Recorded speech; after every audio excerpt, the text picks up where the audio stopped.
You're listening to Track Talk with CH and Ferdy. Check. Mic check. 1 2 1 2. In the place to be. It's Track Talk with CH and Ferdy. That was rhyming. Bars. Welcome back, everybody. This is episode 5, Track Talk with CH and Ferdy. I am Coach Harris, and I'm Ferdy, the man of many words. We want to welcome y'all back on this wonderful, lovely evening. For episode 5, we're going to talk about veteran athletes today. Let me kill this music a little bit real quick. All right, today we're going to talk about veteran athletes. All right, we've in the past we've talked about what new athletes can expect, what new coaches can expect. Now let's talk about what the veteran athletes have to expect. You know, we want to talk about those who are coming out. And they might have been leaders in the past. They might be the ones that are on the verge of becoming leaders. How are they at a competition level with, those in their area? How are they at a competition level when, somebody on the team shows up that, might challenge, their position? Different things we want to dive into on this episode. And it's definitely going to be informative for all those new athletes. Not the new athletes are eventually going to become veteran athletes. So this will be good for you guys as well to listen to. So anything you want to drop in there real quick? No, I think we could just talk about it. All right. Pretty much, I think one of the first things the veteran athlete needs to understand is that whether or not they're a captain, they're still a leader because they've been there. And especially if you've had a coach, how to put it, as long as you've had like similar coaches throughout the years, Continuity. Yeah.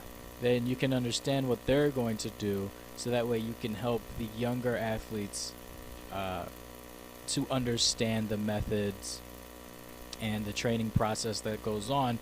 That way they don't feel as lost as they could be.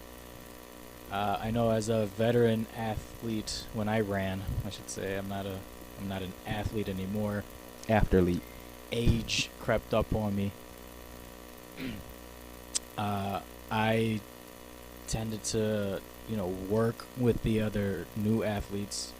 I also, because on my team we only had one coach, that one coach could be everywhere for so long. So, I'd take people under my wing in a sense. It kind of helped me become a coach in that sense, because it just, while I still didn't understand back then the training methods or anything that was going on, I understood what it was to help someone out and just direct them to whatever they needed to be directed to. Yeah. And I know, coming from a coaching standpoint, I like to look at my veteran athletes as an extension of me. So, like Ferdy just said, sometimes it's good to use your veteran athletes that first couple days of practice when you're doing the warm-ups. These athletes have been doing the warm-ups, 2, 3, maybe 4 years. You have those athletes who've been running since 7th grade, have been selectively classified. This could be their 6th year with you in your program doing these same drills. Or even if you've changed drills, they know the changes, so they're still comfortable with, how the practice runs. Sometimes it's good to pair a veteran athlete up with a new athlete, so that even though you're demonstrating and trying to walk people through the drills, they have somebody that's a peer, so to speak, on the team that's been there that can show them the drill. A veteran athlete doesn't always have to be a senior. Like I said, you have your selectively classified athletes. It could be a freshman who's been running since 7th grade who could be considered a veteran athlete that knows the rituals and the routines of the practice that can help out those other athletes. They're the ones that can lead the warm-ups eventually, so that, once everything's set in place and you're about 2 weeks in, the veterans can lead the warm-ups. The veterans can lead the cool-downs, the team stretching at the end, cool-down laps, things of that nature. So it's a good tool for coaches to have, especially if, like Ferdy said, if you're challenged with the amount of coaches you have on your staff, where you might have to be in multiple places at once. Those veteran athletes you can trust can be the ones to say, okay, we're doing this today. I'll be over in a second, but just get them started doing this. And it helps to make your practices flow a lot smoother, Yeah, and there's a couple different kinds of veteran athletes that I've noticed, through my time in track and field. There are those veteran athletes who primarily lead by example. Yep. They don't really talk much, but you can tell what they're doing by their work ethic, and people follow along with that, especially if they're a really good athlete. Yeah. Then you have the other ones who are more vocal and more Take charge. they can also be cheerleaders too. When it comes to like a practice, and I see it a lot with that, more with the distance runners. Yeah. I think that being a cheerleader in the sprint is a little tough because you only run for a few seconds. But yeah. when you're doing tempo runs or fartleks or whatever, distance running, I think there's a level of cheerleading that can happen, and it usually occurs from the veteran athletes who understand the motivation, that the little extra motivation that's needed to get through a rep, to get through a set, to get through a workout. Definitely. And it also translates to the meets. Yes, definitely. Especially if you're running different events, you have your veteran athletes cheering you on. And I think for the new athletes, that's a great boost of morale because, hey, I'm actually a part of a team. It's probably what they're thinking. And, people actually really care. And it's not just the coaches who are cheering. It's, your teammates as well. Yeah. Yeah, and it definitely makes, people feel a lot, more inclusive with the whole team concept because, you're coming in as a new athlete. You have these veteran athletes that know what they're doing. They've been, they know the ropes. They've been there. They've done that. But yet they're cheering you on. And you're just brand new. You don't really know what's going on yet. So that's definitely, something that's reassuring. It's team building. It pushes everybody to do better. It brings everybody closer together. I can't talk today. And eventually, it can rub off on them as they get older because if they continue on with the program, they become the veteran leaders. So it's almost like a learning by example, so to speak. Because what I like to see in my programs is eventually my juniors and my seniors are going to graduate. But that doesn't mean that, everything stops when my veterans graduate because my veterans need to be replaced by future veterans. So when the veterans are, cheering on the rookies and the newbies and all that, when they're showing them the ropes and they're showing them the drills and they're kind of outlining how practice should go, how meet should go, when they're leading by example, how practice should go, what type of intensity you should have at practice at a meet, that there's a trickle-down effect. So if we have good team leaders, whether they're captains or not, they can just be team leaders without being a captain. That can trickle down, and that's the type of thing that keeps your program sustaining, year after year after year. The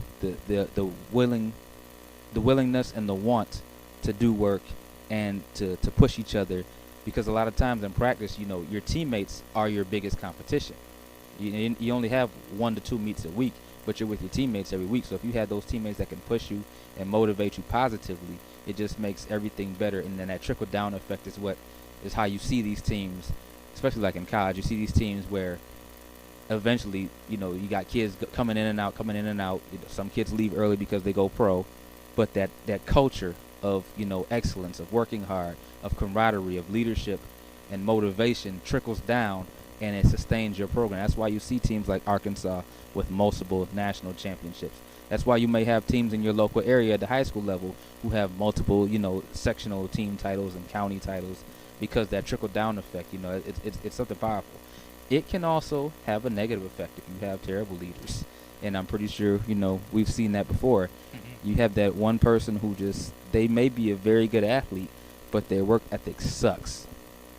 And that can work as a trickle-down effect as well. It's funny. We had one of those when I was in high school.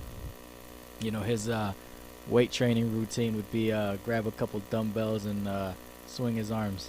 He was the fastest one on the team. He made states. He medaled, and So everybody else is gonna probably just grab a dumbbell and. Nah, we weren't that stupid. I had to work. Yeah. I wasn't that gifted.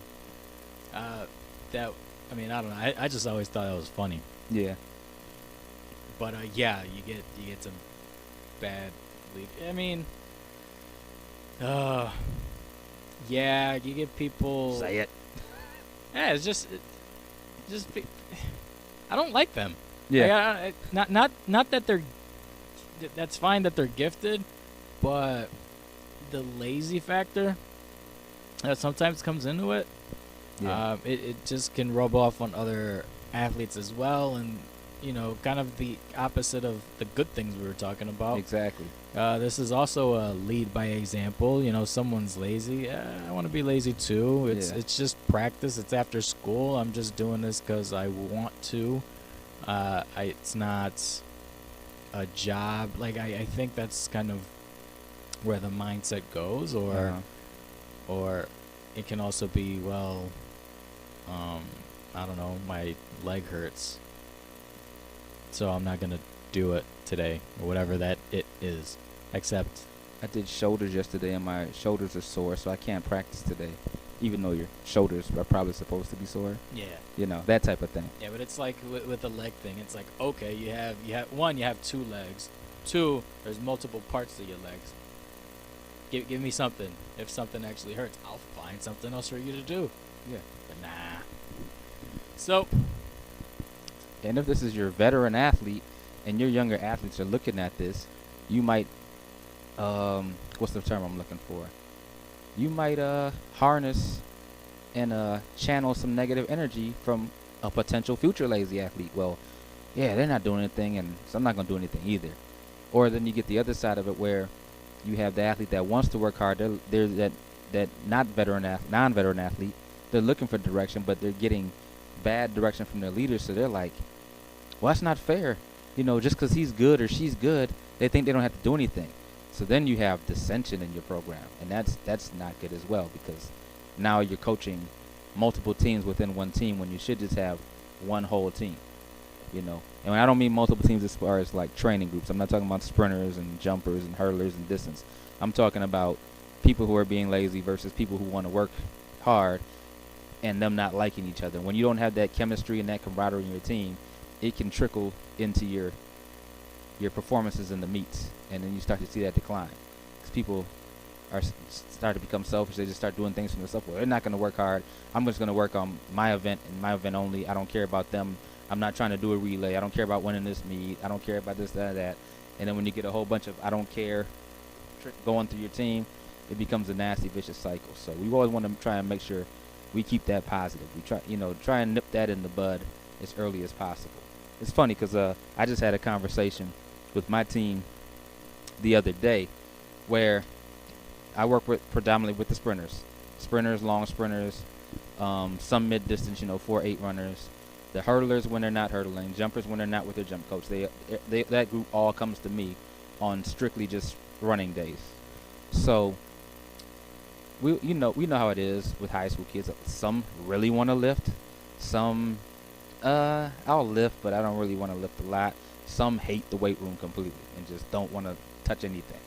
So I had to stress the importance that you don't just get faster by running, and you don't just get stronger by lifting weights. The two have to work together.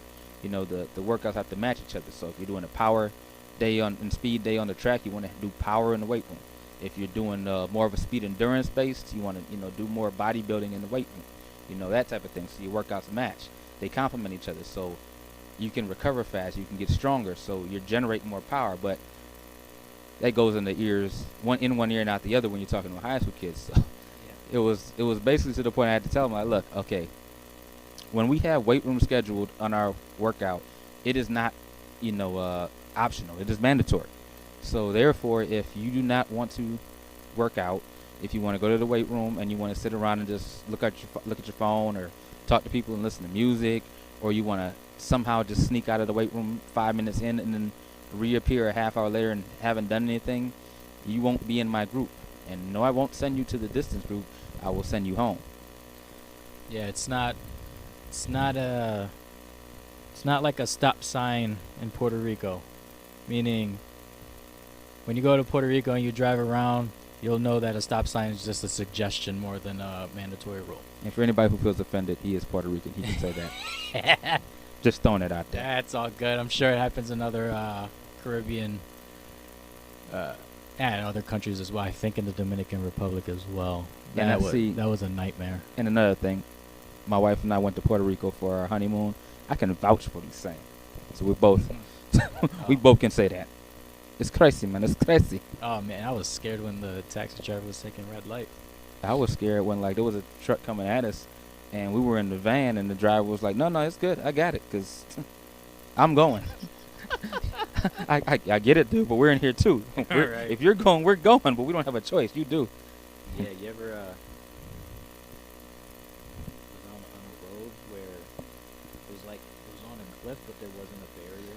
Nah, but I've heard about that from my wife in Jamaica. She heard it's crazy, and they be hitting them corners. Man. Yeah. Yeah. We digress, but as we digress. You know, that's scary. Yeah. Don't need to see those. Yeah. But anyway, basically, back to the weight room. You know, I had that talk with my team, and I noticed that, you know, the mindset and the effort and everything improved a little bit. Is it going to be perfect? No, but it definitely showed. I've definitely seen a lot of improvement since I had that one talk, you know. And not to mention, a lot of my veteran leaders helped spearhead that, because now they're going around, you know, motivating people to make sure they're doing their work, you know, working out with people. Okay, we have a specific circuit that we do on certain days. So on speed days we do a power circuit. On our secondary speed day we do a static circuit. On our speed endurance days we do a bodybuilding circuit. And there's lots of different exercises in there that somebody who's in 7th, 8th, and 9th grade may have never seen before, depending on what sport they came from, if they're coming from another sport. So having those veteran athletes there to show them, okay, this is how we do it. You know, this is the proper form. You know, obviously the ones that do have good form that you've already screened, because just because you have a veteran athlete doesn't always mean that they know exactly what they're doing, everything. So you want to make sure you screen who's training who and showing who the ropes. But, you know, it was definitely helpful and beneficial to have those veterans step in and kind of enhance the statement that I made. You know, and like I said in the beginning of this podcast, like, be an extension of me, you know, be an extension of, you know, the philosophy that I'm trying to push, be an extension of, you know, trying to instill the importance of what we're trying to do. And when young athletes see veteran athletes working out, working hard, regardless if they're a captain or not, you know, those younger athletes have their eyes on them for direction, for leadership, you know, whether the older veteran athletes know it or not, you know. So we try and let them know, you may not be a captain, you may not feel like you're a leader, but you're a leader whether you know it or not, because somebody on this team is looking to you for direction. It might just be somebody in your training group. You might be a 10th grader who's been running since 7th grade. You may not be a team captain. You might not be that vocal, but you might be a hard worker. So somebody that's in your training group, whether it be distance group, they might want to run with you because, you know, they want you to push them. You know, if you're in the sprint group, they might want to lift with you. If you're hurdling, they might want to hurdle with you because, you know, you motivate them, you push them. They want to, you know, be where you're at and everything like that. And sometimes your non-vocal, you know, hard-working veteran athletes may seem more approachable than your more vocal ones. The more vocal ones sometimes may be intimidating. So it's good to have that balance of, you know, different character types on your team with your veteran athletes, especially if you have a large team. You know, what do you think about that, sir? You're right. You're right. I'm looking at our bullet points here. Excuse me. I need to have the mic on my face there. The athlete that works too hard, because I was thinking about that as far as the leading by example thing. Yeah. That's also, besides the lazy athlete, the one that works too hard Could be just as bad. Yeah, because that's definitely a thing. The problem. It's the idea is not necessarily work harder, it's work smarter. It's everything has to be done in a certain way that will enhance your performance later on, and especially when we're looking to quote unquote peak at the end of the season. When you work too hard, that usually means the athletes or whoever isn't giving their body enough time to recover. Yeah, veteran athletes are talking to you right now directly. Yeah. You need to When a coach tells you, all right, stop, Stop. that's exactly what that means. Yeah. I've definitely, one, you can, if you get through the whole workout, great. There have been many times where I've had to stop an athlete from finishing a workout just based on what I see, whether their running mechanics are getting Shattered. worse. Let's keep it real. Yeah, Broken down terribly. right. That, or in weightlifting, if I'm looking for a certain bar speed for bar speed meaning, let's say if we're doing the power clean, how fast they're moving the bar from their hip to the catch position. Are you snapping it or are you starting to pull it up? Yeah, and also I can tell if it's too heavy or too light. I can tell you, hey, take some weight off of the bar. Yeah. A lot of people don't like that, but they don't understand that I'm protecting them from getting hurt. Exactly. That's basically what the working too hard does. Work too hard, you just gain injuries. Mm-hmm. Definitely. And you have to look at it like this, and we've said this before. Track and field is a performance-based sport. You need to be at your peak performance for that specific amount of time that your event takes. If it's shot put, each throw is probably going to take, depending on if you're doing a glide or rotation, whether it be the shot, the disc, or the weight throw, you're in that circle 20 seconds. And that's including, when you walk in, you get set, and then you actually make your attempt. The actual attempt itself is probably going to take 3 to 5 seconds, depending. Shot might be like 2 to 3, depending on your approach. With the scream. Yeah. The weight throw and the discus might be 5 to 7 seconds, depending on your rotations and all of that. You don't need to be in the weight room for 6 hours for 5 to 7 second attempts. You need to make sure you're working smartly so that you have the recovery time to properly deliver that top peak throw for 5 to 7 seconds 3 times or 4 times, or if you're in the final and you make to the finals in 6 times, depending on how many throws. Working too hard could also be, I talked about this with another coach the other day, it's funny, those hurdlers that go to the track meet, and they put those hurdles out there, and they're doing like 72 starts over 3 hurdles before they run the 55 hurdles. There's only 5 hurdles in the race. You're doing starts over 3 hurdles for 45 minutes straight. Yeah, just give me 4. I just need 4 starts. Yeah. We're good. Yeah. Over maybe 1 to 2 hurdles. Like doing the whole race 17 times, that's overkill. Like, you still have to run the race, when we're in practice, that extra rep. Can I do one more rep? How about instead of doing one more rep in the weight room, just add more weight and do the same amount of reps? Instead of doing 135 in the bench, add a 5 each side. Do 145 this time. Do the same amount of reps, but just add a little bit more weight. That's how you can, work smart but still push yourself. If you want to do an extra rep when you're doing 200-meter repeats, if we're only going, 75%, maybe you just need to up your 75%. Maybe your 75% wasn't really 75%. Maybe you thought you were at 75, you were probably running at like 60. Up the intensity a little bit more. Per your coach's, suggestions, of course. Don't just go out there and say and guess it. Your coach should be helping you try and pace your times and things like that. But, up your intensity of your percentage and things of that nature. Doing the same amount of work, but upping your intensity. And that's how you work smart. You're not overworking yourself, but you're still pushing yourself. Unlike a sport like soccer, where you're playing for an hour straight, depending on how long you're in the game. Basketball, when it's 48 minutes and you're just up and down the court. Football, where you just you take a play to do, you huddle, you go back out, you're doing a play, you go back and huddle, you come out and do a play, where you're just constantly playing.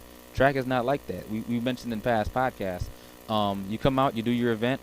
You might have a half hour to 3 hours before your next event. All those extra reps in the weight room aren't necessary if you're doing it properly. You know what I mean? Work Basically. smart, not hard. Yeah. Because as I mentioned, that could also that leads to injuries. Yes. Injuries leads to off days or days off. Excuse me. Same thing with Both. those athletes who are lazy. It lead to days off. So the more days off you have, the more off performances you're gonna have on the track. Exactly. And you've seen it time and time again. Hey, they go to the meet and they haven't done anything. Look at the times. Look who's grabbing those hamstrings after they run 100 on that 80 Yeah. degree today. Like, why are you sore now? But, hey, it's not like, I don't know, just do as I say. Yeah. It's easy. It's not that hard. Actually, I don't really give hard work. I mean, I've given hard workouts, but I rarely give hard workouts. They're Yeah. all manageable and doable. Exactly. Especially at the high school setting. You only have so much time Yeah. to fit things in, so. And at the high school level, you're gonna have that built-in cutoff point where, okay, this might be a monster workout, but it's not a monster workout for a veteran athlete. But you have a dropout point. So if you're a new athlete, you go up to this point of the workout, or you might have them start in later so that everybody finishes together. So there's ways you can have one long workout and cater it to different training levels. So we want to make sure we're working smart, not working hard, because recovery is definitely the most important thing. Recovery. If you're not recovered, if you're still burnt out from doing that extra work the day before, it's going to affect that practice tomorrow. It's going to affect that practice 2 days from now. It's going to affect that meet. If you keep trying to pile on, especially if you're doing extra outside of the practice, unsupervised from your coach. That's another podcast for another day, probably our next podcast. But that all counts as working too hard. One practice is good enough. Going to multiple practices in a week for multiple. When I say multiple practices, I don't mean going Monday, Tuesday, Wednesday, Thursday, Friday. I mean Monday you got your team practice and you got another practice after that. Then Wednesday you do the same thing. Tuesday and Thursday you might just have your team practice. But Monday, Wednesday, and Friday you might have double practices. And then your off day on Sunday, you should be resting and not doing anything. You might have another practice or something like that. Or soccer game, I don't know. Lacrosse, AAU basketball, all these things, I mean, anything that's extra, like, realistically, you should be doing one sport at a time, Yeah. Think about it like this. It's not fair to either sport. It's not fair to your school sport. It's not fair to your club sport. Somewhere in the middle, somebody's going to suffer, and more than likely it's going to be you. Yeah. And What? Actually, just to quickly, just to switch topics a bit. Yeah. How a veteran athlete should react to a new coach coming in, and I don't mean like a new head. I mean, yeah, we could talk new head coach or something. Yeah, because that does happen. But let's say, I don't know, next week a new coach is coming in to help out Yeah. with a certain event that they probably haven't had experience with. What should the reaction be, or what could they expect? Well, I'd say like this, from experience and having A, been that coach, B, been the coach to actually bring one of those new people in or bring new people in. Put it like this. If you're a veteran athlete and you've been around the system for a while and you trust your coaches, you should trust their decisions if they're, if they have a hands-on and bringing somebody new in. If they're bringing somebody new in, they're not trying to just drag somebody off the street. Hey, we need an extra babysitter. Unfortunately, sometimes it may happen. But if you know your coaches and you trust your coaches and they had a hand in bringing the person in, just you got to have a little bit of trust and a little bit of faith in your coaches. For the most part, we're trying to bring in somebody that's going to help. Like I said, the more coaches you have for different events, when you have a large team, the better output you're going to get from your athletes. You're not going to have those athletes that feel neglected. You can lean on your your team captains and your veteran leaders less, so that they can act. Because at the end of the day, yeah, we want our leaders to lead.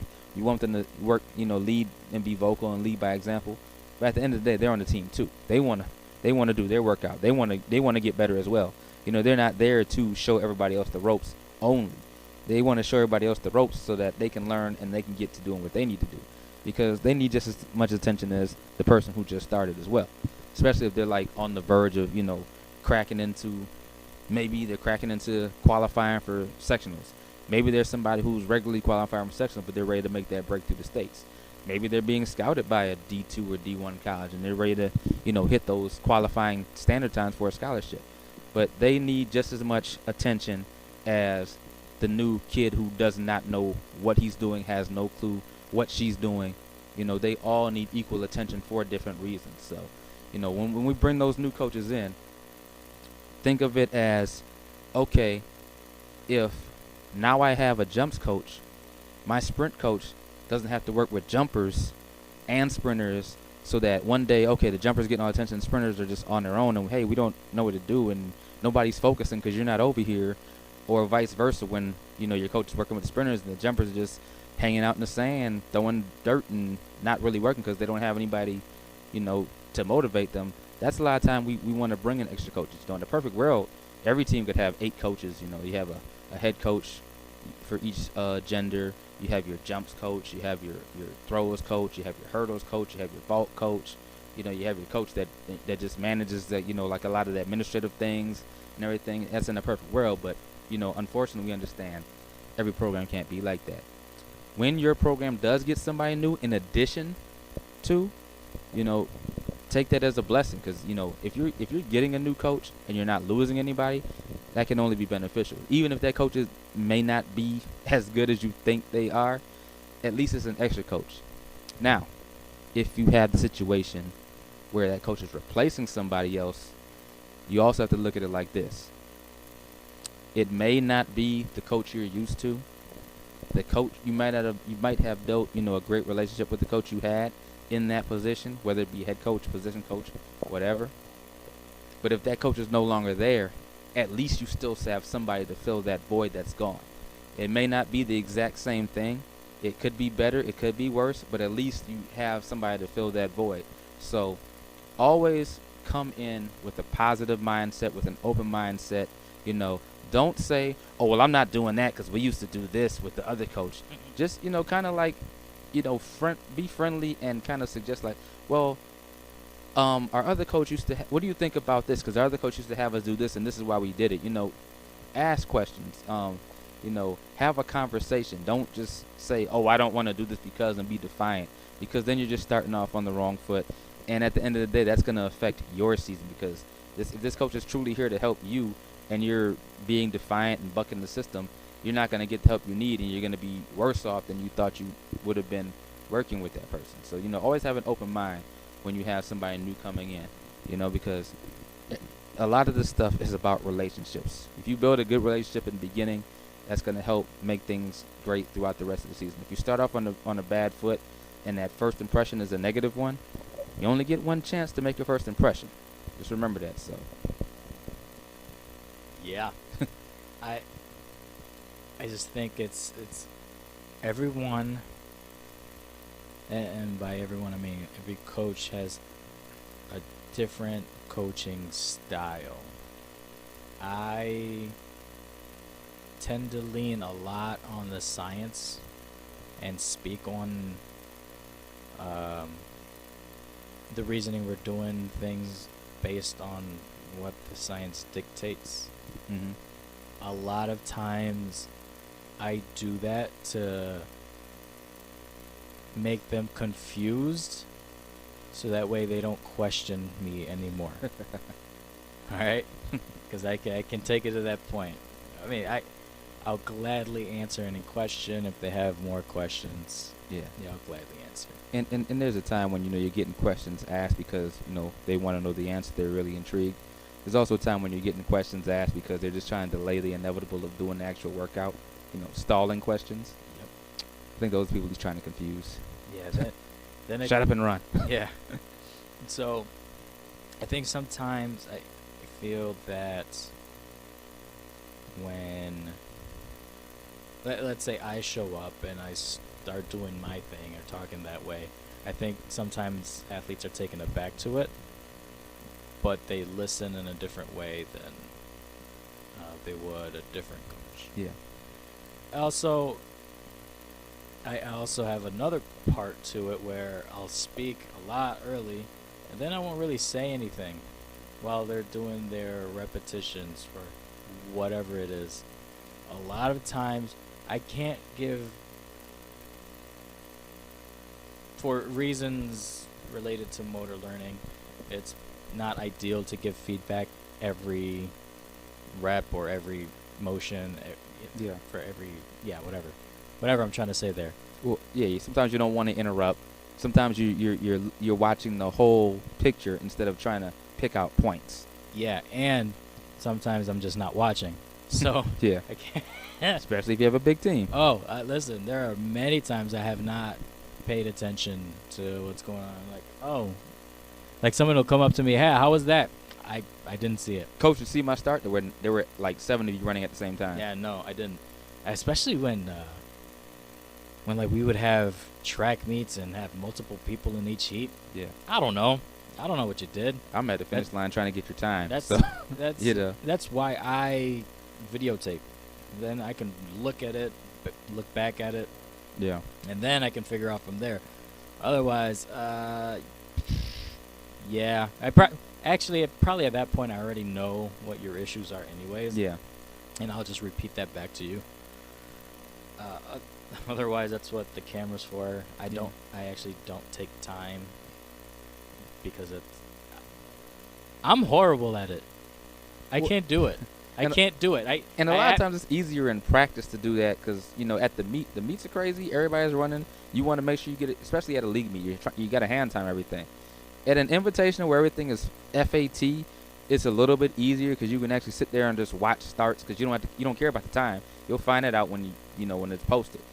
But when you're at a league meet and you have 70 girls and 50 guys in your team, and then there's like another 80 guys and 78 girls on the other team, and all of this comes together for a track meet, you're just trying to make sure you get time. You're trying to make sure you get everybody through everything, trying to make sure you get everybody through safely and in a timely manner because it's usually like a Tuesday or Wednesday night when they got school the next day. So a lot of that feedback, sometimes we want to just sit back and observe the entire picture and then come back later and pick out the spots that we can talk about. Sometimes we'll just be taking notes during the meet and, say, okay, I got to make sure I tell this person they got to work on their arms. Okay, I got to make sure I tell this person get their butt up a little bit higher in their set position in the starts. I got to tell this person to keep their head up when they're running because every time they put their head down, they're cutting their breathing off. Things like that. But, when we're writing our note down, when you come up to ask us, hey, coach, how was that? We're probably watching the next race already or the next event. So, that's another. I think we said that in another podcast, too, why sometimes it's not good for parents to come up and ask questions in the middle of a track meet. Because, get out of my way. Yeah, we're on to the next race already because we have to be. Because if we care about every athlete on our team, we need to try and see as much as we can and get as much feedback as we can, and constructive criticism so we can, help them get better. And if we have a break, is to go to the potty or eat. Especially if it's at Hilton, we're getting cheeseburgers all day. Best cheeseburgers in Section 5.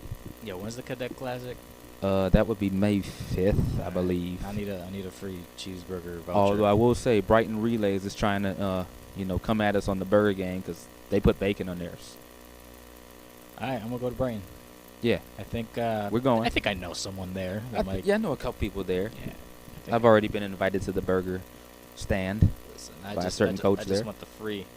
Yeah. I want it for the free. Yeah. That's how much it costs for me to get in the Free track meets, $99. Except if it's like the Army or something. Okay. If you dress up like an official or you look like a coach, you can get in a track meet.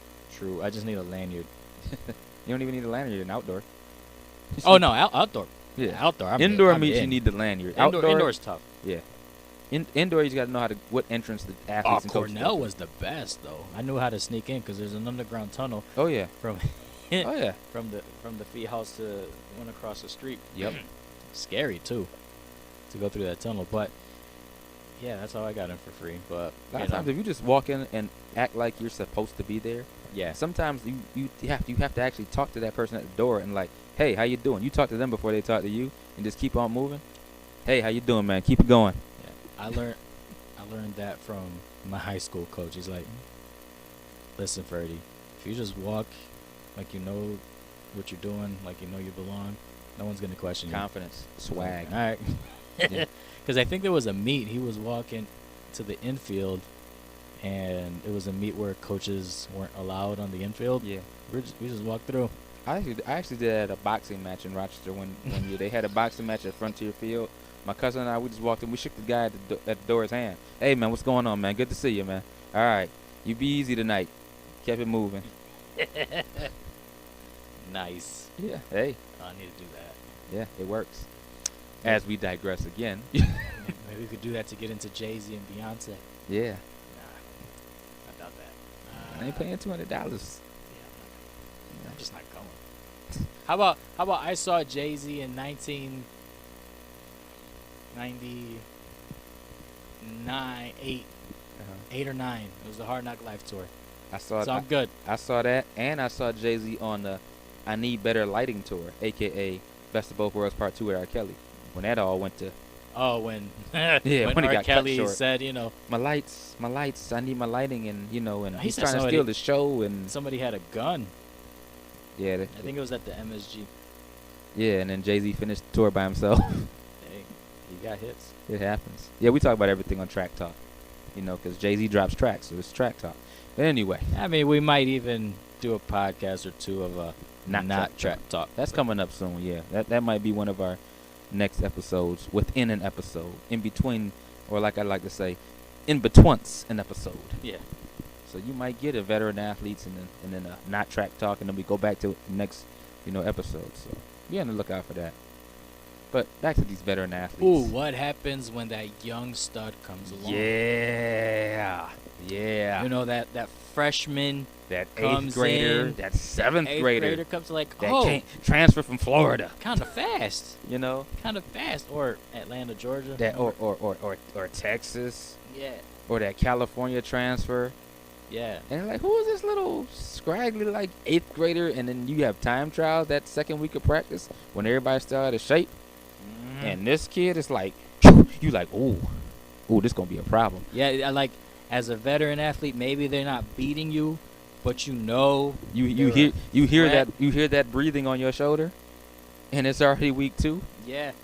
and you like, wait a minute, they a little close, and it's only week 2. Like I just finished. She's right there. I just came back from states and indoor, and they hold up. Yeah. How do you respond? Hey, How do you respond? like we I mean, say, the that's up to saying, the famous saying goes, pressure busts pipes, but it also forms diamonds. Are you gonna be that busted pipe that you get mad when you see somebody young coming up and oh my God, they're on me, and then you don't want to talk to them, you alienate them, you isolate them, you make fun of them, or are you gonna be that pressure that forms a diamond and you be like, you know what? I'm gonna work with this person because I'm about to graduate soon, but at least when I leave, the program's gonna be in good hands. I'm gonna show this person the ropes. I'm gonna push them to make them better, and in turn, they can make me better as well. And if they happen to run the same event as I do, and our relay might have been struggling a couple years, this person need to be up on that relay so we can go to states, so we can go to nationals, so we can break some school records. Always look at the positives in a situation like that. You know, yes, you want to be the best, but look, there is always somebody out there faster than you, stronger than you, taller than you, wider than you. So Yeah, no, there's You a know. lot of people wider than me. yeah, a lot of people That's a taller than fat me. joke. He said it. But yeah, use it. Be positive. I mean, I remember my senior year, we had this kid that was, he was starting to kind of clip my heels in the 400. I was happy because I'm like, okay, maybe I can go anchor again in the 4x4, or maybe I don't have to go anchor. Maybe I can lead off. Now I'm not like the one that has to save the relay every time. Now we actually have a decent relay. You know what I mean? Because we've all seen it before. You got that relay where you got that one leg. One It's like, leg. we just got one one more person. You can have a 4x4, 3 girls run a 59, and you get that 68. 65, 68 girl coming. And it's like, do we put her third? Do we put her last and get her a big lead and just have her hold on? Man, do we put her first, or we just try and catch up? Can we put a guy in? Do we hide her in the middle? Do we just try know. and do we have our first leg run anchor again and hope nobody notices and say they're twins? Can we get a gender neutral? Yeah. Can we get a 2-and-2, 2 guys, 2 girls, and something? Aren't they doing that? Oh, they're doing that at nationals. They do it. They did that at national and indoor for high school. Yeah, and they do it at Junior Worlds too. Yes. Yeah, they do the 2 girl, 2 guy 4x4. Yeah, because Sammy was on it. Yes, they won it. Yep. Yeah, they did. Shout out to Sammy Watson. USA. She the truth. Represent. But yeah, she was third at the 800. at nationals, right? Yeah, As a freshman, All-American. represent freshman, holding it down, SEC champ, and All-American. Yeah. Balling. Yeah. Yeah. You know, how do you think her teammates are responding to her? She's a freshman. She came in. She's the SEC champion. Yo, I'd be a hater. Like, who are you? Yo, get out of here. Sorry. I might be a hater at first, but you know what? I'm going to train with her. Because I'm going to be like, hey. Well, I'm going to have to. Yeah. Because think about it. If your best competition is literally in practice, either you going to crumble and be that pipe that gets busted, or you are going to start working a lot harder, pushing yourself, and you're going to get a lot better. You know, sometimes you got to be careful what you ask for. You ask for that, oh, we just had one more leg, and then you finally get it, embrace it, you know. Be happy. Think about the whole team concept. Okay, this person might actually make it easier for y'all to win a team championship. You know, yeah, okay, the accolades are nice if you get individual championships, blah, blah, blah. But if you get that team championship as well, that's just a whole different feeling, and it's a great thing to have, you know, so. And if you care about the school you run at and you care about the program, you'd like to graduate and come back and see that your school is still doing well. Because I know a lot of people that have gone to college and come back and like, hold up, we don't got a team anymore? Mm-hmm. We merged with who? Mm-hmm. Where are the trophies? They don't have a school record board in? Where's our team? Yeah, like Wilson Magnet and the School of the Arts Rochester outdoor City team. Yeah. My old high school does not have a team anymore. The school I used to Do they coach have an outdoor at. team? No, they're merged with Edison. School of the Arts and Wilson are both merged with Edison. That is And crazy. Edison's enrollment is 1,800. You know how much I hated Edison? Just because they were our rivals. It had nothing to do with the individuals. Yeah. I just didn't like them. Yeah. Rivalries were real. Those don't exist anymore because they merge everybody. No, stupid. You know. Sorry. And that's another thing. Going back to the whole new coach thing coming in and how do veteran athletes respond to a new coach. Think about it like that. Some of these programs don't exist anymore. There's teams that actually ran that have Section 5 records in our area in Rochester, New York, that no longer exist. Sometimes I'm not even talking about the team. I'm talking about like the school doesn't exist anymore. So at least you have a coach coming in to keep your program going, you know. Because let's be honest, if there was an abundance of track coaches, these programs wouldn't be disappearing. You know? Yeah, but you know, I don't know. I don't even know where I was going with that. I was just talking. Yeah, just to fill time. I hear you. I don't know. Where are we? That's the young stud comes in to the team. Then we were talking about other schools.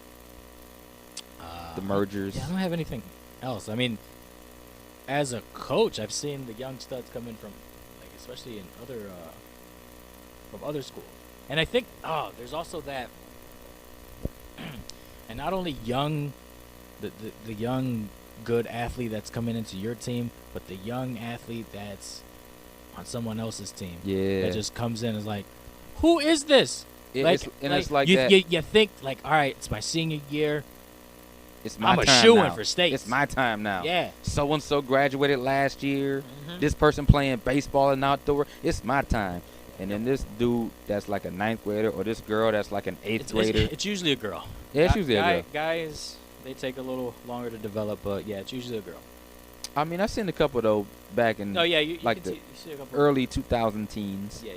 You know, but yeah, and you just like good example. when Maddie Kopp, friend of the show, representing Spencerport High School from our area, Duke University. When she was graduating, everybody's like, "Oh, Maddie Kopp about to graduate. It's about to be on next year. I'm taking this." And then this girl named Lene Tava Thomas came out of nowhere from Rush Henrietta in the 7th grade. Or was it the 8th grade? I don't know. She seemed like she'd been running forever. 8th grade. First time she was doing long jump, she jumped 15.7. About a month later, she was jumping 16. By sectional, she was jumping 17 in the 8th grade. And now she's a senior, and she's jumping almost 22 feet. But everybody about 5 years ago who thought it was their time, and then she came out, oh, yeah, and she running like 683 in the 55.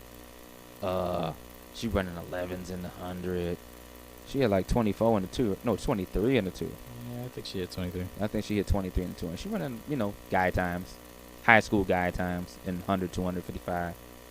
And, yeah, everybody was like, "Oh, I can't wait till so-and-so graduate," and then she come up. And it's like, oh, still going to be second or third. Yeah, kind of similar, too. Like, Sammy left last year, right? Yeah. And then Vanessa Watson comes in and Yeah. kind of takes that spot. And, Yeah. Who's going to be the next? It happens all the time. So it's just like you always have to be prepared, whether it's your team or the other team. And, we see it as coaches, too, because sometimes we're like, okay, you know what? This is our year as a team. This person graduated, this person graduated. We were outmatched in this field event, and these couple of running events, they graduated some people. We got everybody back. It's our time now. But then you didn't know that the sister of that person that graduated happens to be just as fast and was playing soccer and lacrosse last year, decided to do track, and, hey, guess what? I'm fast, too. Or we had this year in our area, baseball player. He decides to run track for the first time. He's a senior. Ends up being the second fastest in the section in the 300. We have the Bryson Spratling story. Those of you who know Bryson Spratling from Pittsburgh and USA Track and Field, we know him, the high school version, where he was a high school senior who was too old to play AAU. So he said, I guess I'll do track. Ended up being state champion in the 400. Ended up getting the full ride. 46 in high school. First time out. Didn't do indoor. Senior year, outdoor track. First time ever. He was like 22 low, 21 high. I thought you were about to say his age. Like, damn, couldn't be that old. No, I'm talking about a 200 time. I think it was like 21 high. Yeah. It was like 21.9, 21, something like that. Sounds about right. About 10.9 in the 100. Yeah. 46 in the 400. Split 152 at states in the 800. Had never run track before. Was a basketball player.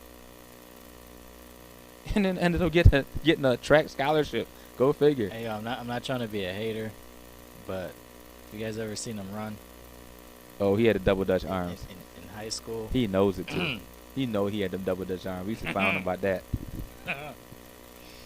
Double Dutch arms will walk you down. Yeah.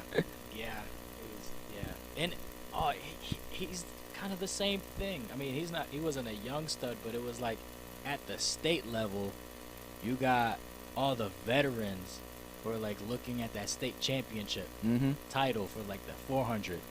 And you're coming from different areas. And then there's this guy comes out of literally nowhere. Literally. Nowhere. And now it's like, I can't even get a state title because of this dude. Yeah. So, it'll happen. Yeah, at every level. At your level, at your school, in your area, or sometimes not until you get to the state. You might be following like the national rankings and say, oh, you know what? So-and-so graduated.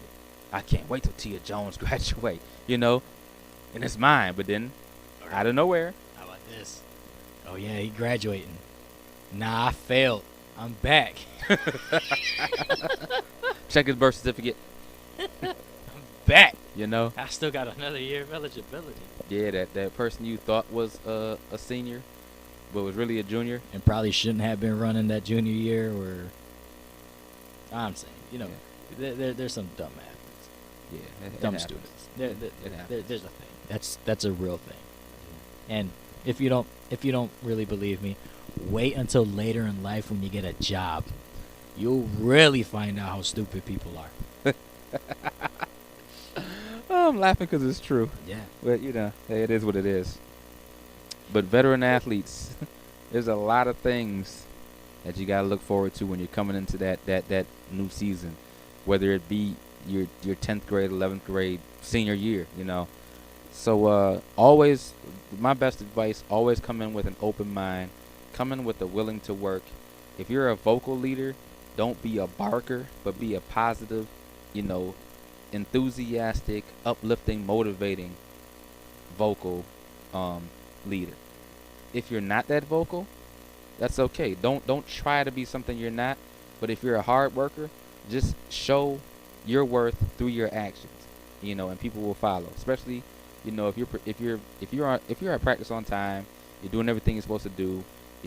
Maybe you're not vocal, but you're leading the stretches, you're leading the drills and things of that nature. You might not be the one that talks in front of the whole team, but you can pull a couple people to the side and show them things like that. Just come in with an open mind, be positive, because the better the experience you have socially with your team, the more fun you have at practice, the more it's not going to feel like hard work. It's going to just feel like you're just coming to practice, you're having a good time.